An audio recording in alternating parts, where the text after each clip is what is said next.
ನಾವು ಪ್ರಾಣಿಗಳೇನು? ಏನು ಅಂತ ಹೇಳ್ತಾರೆ ಪುಟ್ಟಣ್ಣ, ಅಂತ ಹೇಳ್ತೀರಲ್ಲ, ನಾವು ಪ್ರಾಣಿಗಳೇನು? ಸುಮ್ಮನೆ ಇಲ್ಲ ಈ ಸದನದ ನೀವು ಪೀಠನ ಪ್ರಮಾಣ ಮಾಡೋದಕ್ಕೆ ನಿಮ್ಗೆ ಅಧಿಕಾರ ಇರ್ಬೋದು. ಆದ್ರೆ ಕೂತ್ಕೊಳ್ರಿ ನೋಡಿ, ಕೂತ್ಕೊಳ್ರಿ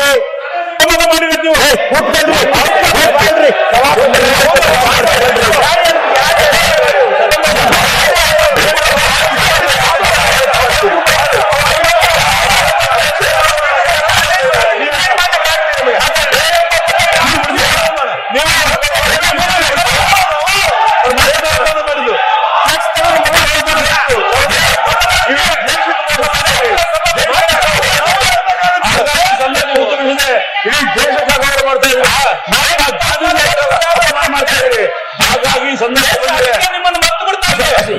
ಬಂದಿದೆ.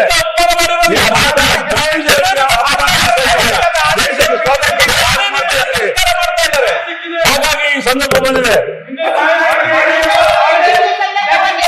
ಸದನ ನಡೆಸಬೇಕಾ ಬೇಡ? ಸದನ ನಡೆಸಬೇಕಾ ಬೇಡ?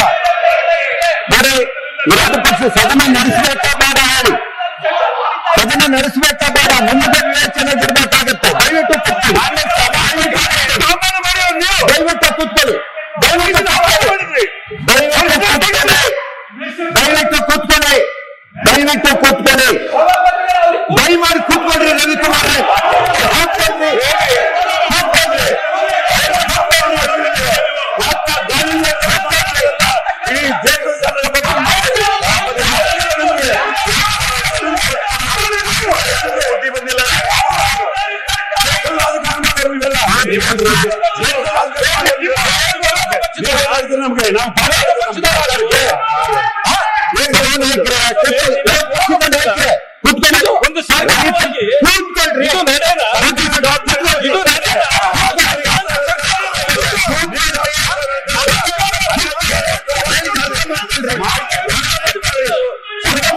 ದಯಮಾಡಿ ಅರ್ಥ ಮಾಡ್ಕೊಂಡ್ರಿ, ದಯಮಾಡಿ ಅರ್ಥ ಮಾಡ್ಕೊಳ್ಳಿ. ಪುಟ್ಟಣ್ಣ ನೀವು ಈ ಕುರ್ಚಿ ಕೂತ್ಕೊಂತವ್ರಿ, ಕೂತ್ಕೊಳ್ಳಿ, ಅರ್ಥ ಮಾಡ್ಕೊಳ್ಳಿ, ಕೂತ್ಕೊಳ್ಳಿ. ನೋಡಿ ಸಭಾನಾಯಕರೇ, ಹೌದು ಸಮಯಗಳು ಕೆಲವರಿಗೆ ಬೇಕಾಗುತ್ತೆ, ಇಲ್ಲ ಅಂತ ನಾನು ಹೇಳೋದಿಲ್ಲ. ಆದ್ರೆ ಸಮಯಕ್ಕೆ ಸಂದರ್ಭದಲ್ಲಿ ತಾವು ನಮ್ಮ ಗಮನಕ್ಕೆ ತಂದ್ರೆ, ಪೀಠದ ಗಮನಕ್ಕೆ ತಂದ್ರೆ, ಪೀಠ ಖಂಡಿತವಾಗ್ಲೂ ಅವಕಾಶ ಮಾಡಿಕೊಡ್ಬೇಕಾದಂತ ಜವಾಬ್ದಾರಿಯೂ ಇದೆ. ಅದಕ್ಕೆ ಮಾಡ್ಕೊಡೋದು 10:30ವರೆಗೆ ಬೆಲ್ಲ ಹಾಕಿ 10:30ವರೆಗೂ ಕಾಯ್ದು ಕೋರಂ ಆದ ನಂತರ ಮತ್ತೆ ಅರ್ಧ ಗಂಟೆ ಎಕ್ಸ್ಟೆಂಡ್ ಮಾಡಿ. ನಿಮ್ಗೆ 10 ಗಂಟೆಗೆ ಕರೆದಿದ್ರು ಕೂಡ 10:30 ಗಂಟೆವರೆಗೂ ಸದನವನ್ನ ಹಾಕಿ ಮತ್ತೂ ಕೂಡ ಮತ್ತೆ 15 ನಿಮಿಷಗಳ ಕಾಲ ಮುಂದೂಡಿದ್ದೀವಿ. ಯಾಕೆ ನಿಮಗೆ ಹೇಳಿದ್ದು ಅದಕ್ಕೆ ಸಾಕಾರ ಮಾಡೋದಾದ್ರೆ ಅವ್ರಿಗೆ ನಾನು ಇಲ್ಲಿಂದ ಇಲ್ಲ, ಅವರು ಅದನ್ನ ಒಂದು ವಿನಂತಿಯನ್ನ ಮಾಡ್ಕೊಂಡಿದ್ದಾರೆ, ಹಾಗಾಗಿ ಸದನವನ್ನಂತ ಹೇಳ್ಬೋದಿತ್ತು. ಆದ್ರೆ ಯಾವುದೇ ಮಾಹಿತಿ ಇಲ್ದಿದ್ದಾಗ ಇಂತಹ ಪರಿಸ್ಥಿತಿಗಳು ಉದ್ಭವ ಆಗುತ್ತೆ. ದಯಮಾಡಿ ಈ ತರದ ಸಂದರ್ಭಗಳು ಬಂದಾಗ ಅದಕ್ಕೆ ಪೀಠನ ಗಮನಕ್ಕೆ ತರುವಂತ ಕೆಲಸಗಳನ್ನ ತಾವು ಮಾಡಬೇಕಾಗುತ್ತೆ. ಎಲ್ಲದಕ್ಕೂ ಸಂದರ್ಭಗಳನ್ನು ನಾವು ನೋಡ್ಬೇಕಾಗುತ್ತೆ. ದಯಮಾಡಿ ಎಲ್ಲರೂ ಸಹಕಾರವನ್ನ ಮಾಡಿ ಸದನವನ್ನ ಉತ್ತರ ಕರ್ನಾಟಕದ ವಿಚಾರಗಳು ಈ ಮಧ್ಯಾಹ್ನ ಮೇಲೆ ಬರೋದಿದೆ. ಪ್ರತಿಯೊಬ್ಬರ ಕೂಗು ಅದೇ ಇದೆ, ಉತ್ತರ ಕರ್ನಾಟಕದ ವಿಚಾರವಾಗಿ ಮಾತಾಡಬೇಕು ಅಂತ. ಮತ್ತೆ ಇನ್ನೊಂದಿದೆ, ನಿಯಮದ ಪ್ರಕಾರನೇ ಎಲ್ಲವನ್ನೂ ನಡೆಸಬೇಕಾಗಿರೋದು. ನೋಡಿ ಒಂದ್ ನಿಮಿಷ ರೀ, ನಾವೇನ್ಬೇಕಲ್ಲ, ನಿಮ್ಮ ಕಚೇರಿ ಕಾರ್ಯದರ್ಶಿ ಕೂಡ ಇನ್ಫಾರ್ಮ್ ಮಾಡ್ಬಿಟ್ಟು ನಾವ್ ಅಲ್ಲಿ ಕೂತಿ, ಇಡೀ ಸರ್ಕಾರ ಅಲ್ಲಿ ಕೂತಿದೆ, ಶಾಸಕ ಕೂತಿದ್ದಾರೆ, ನಾವ್ ಲೇಟ್ ಆಗಿ ಬರ್ತೀವಿ ಅಂತ ಬೆಲ್ಲ ಆಫ್ ಮಾಡ್ಬಿಟ್ಟಿದ್ದು ಹೇಳಿ ಕಳ್ಸಿದ್ವಿ.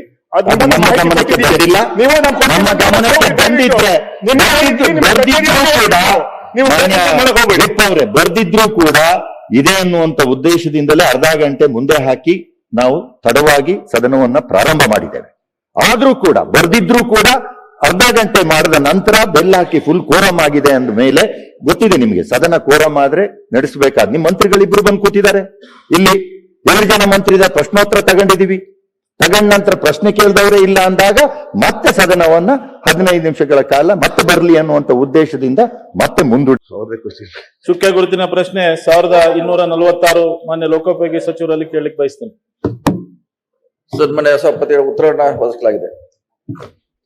ಉತ್ತರ ಕೊಟ್ಟಿದ್ದಾರೆ ಸಭಾಪತಿಗಳೇ. ಆದ್ರೆ ಇನ್ನು ನಮ್ಮ ಸಿಂಧನೂರು ನಗರದಲ್ಲಿ ಇರ್ತಕ್ಕಂಥ ಒಂದು ಮಧ್ಯಭಾಗದಲ್ಲಿ ಇರ್ತಕ್ಕಂಥ ಬ್ರಿಡ್ಜ್ ಇವತ್ತಿಗೂ ತೆಳಗಡೆ ಏನ್ ಬ್ರಿಡ್ಜ್ ಮಾಡಿದರೆ ತೆಳಗಡೆ ಅದೇ ರೀತಿಯಲ್ಲಿ ಹೂಳುಗಳು ಅದೇ ರೀತಿ ತುಂಬಿದೆ. ಆ ಹೂಳನ್ನು ತೆಗೆಯುವಂತ ಕೆಲಸ ಮಾಡಿಲ್ಲ. ಡಿವೈಡರ್ಗೆ ಇವತ್ತೇನು ನಗರದ ಮಧ್ಯಪ್ರದೇಶದಲ್ಲಿ ಇರ್ತಕ್ಕಂಥ ಡಿವೈಡರ್ಗೆ ಮಧ್ಯದಲ್ಲಿ ಲೈಟ್ಗಳು ಹಾಕೋ ವ್ಯವಸ್ಥೆ ಮಾಡಿಲ್ಲ.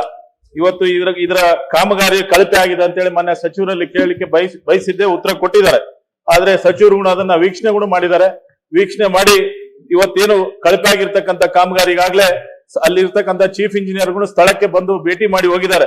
ಇದು ಪ್ರತಿನಿತ್ಯ ಜನರಿಗೆ ತೊಂದರೆ ಆಗ್ತಾ ಇದೆ. ಅದಕ್ಕಾಗಿ ಕೂಡಲೇ ಇದನ್ನ ಪರಿಹರಿಸುವಂತ ಕೆಲಸ ಮಾಡಬೇಕು. ತಾವೇನು 99% ಕಾಮಗಾರಿ ಮುಗಿದಿದೆ ಅಂತ ಹೇಳಿದ್ರಿ, ಆದ್ರೆ ಇನ್ನೂ ಕಾಮಗಾರಿ ಬಾಕಿ ಇದೆ.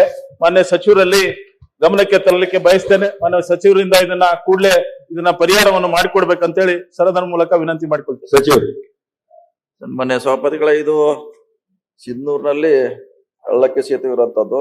ಸೊ 2 ವರ್ಷಗಳಲ್ಲಿ ಮುಗಿಸ್ಬೇಕಾಯ್ತು, 2 ವರ್ಷಗಳಲ್ಲಿ ಮುಗಿದಿದೆ.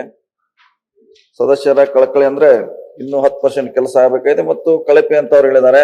ನಮ್ಮ ಅಧಿಕಾರಿಗಳ ಅಲ್ಲಿ ಭೇಟಿ ನೀಡಿದಾಗ ಯಾವುದೇ ಕಳಪೆ ಆಗಿಲ್ಲ ಅಂತ ಹೇಳಿದ್ದಾರೆ. ಇನ್ನೊಂದ್ಸಾರಿ ಸದಸ್ಯರು ಅಧಿಕಾರಿಗಳ ಜೊತೆಗೆ ಇನ್ಸ್ಪೆಕ್ಷನ್ ಮಾಡ್ಲಿಕ್ಕೆ ಕಳಿಸ್ತೀವಿ ಅಂತ ಅದೇನಿದ್ರೆ ಸರಿಪಡಿಸ್ಲಿಕ್ಕೆ ನಮ್ಮ ಇಲಾಖೆ ಪ್ರಯತ್ನ ಮಾಡುತ್ತೆ ಸರ್.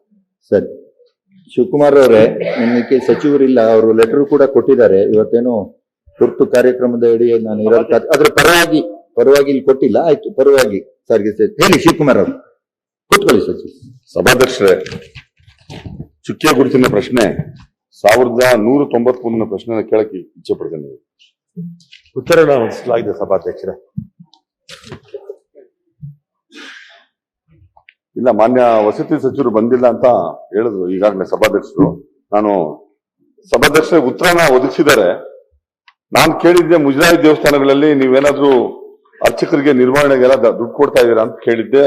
ಹೌದು, ಕೊಡ್ತಾ ಇದೀವಿ ಅಂತ ಹೇಳಿದ್ದಾರೆ. ಅದೇ ತರ ಜೈನ್ ಸಮಾಜಕ್ಕೆ ಮತ್ತೆ ಇಸ್ಲಾಂ ಸಮಾಜಕ್ಕೂ ಕೊಡ್ತಾ ಇದೀವಿ. ನಾವು 6,000 ರೂಪಾಯಿ 5,000 ರೂಪಾಯಿನ ಕೊಡ್ತಾ ಇದೀವಿ ಅಂತ ಅಂದ್ಬಿಟ್ಟು ಹೇಳಿದ್ದಾರೆ ಸಭಾಧ್ಯಕ್ಷರೇ.